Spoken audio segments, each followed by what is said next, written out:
Ano ibig sabihin nito mga ka-idol? Ha? Eh di, magshabu-shabu tayo, hot pot. Enoki mushroom.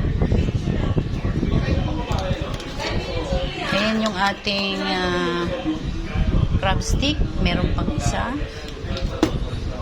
Itong squid ball. Squid ball. Lobster ball. Dalawa din yan. Dalawang balot. Ito ay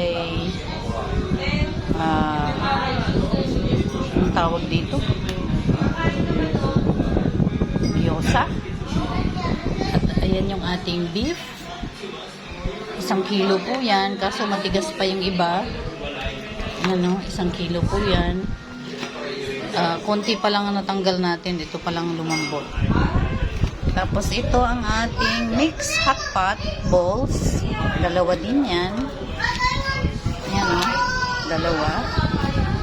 Tapos itong fish tofu. Dalawa din. Pinapa-to out natin.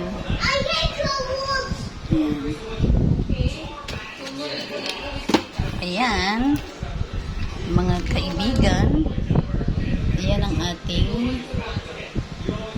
shabu-shabu or hot pot. Dumplings nga pala ito sa Chinese. Ayan.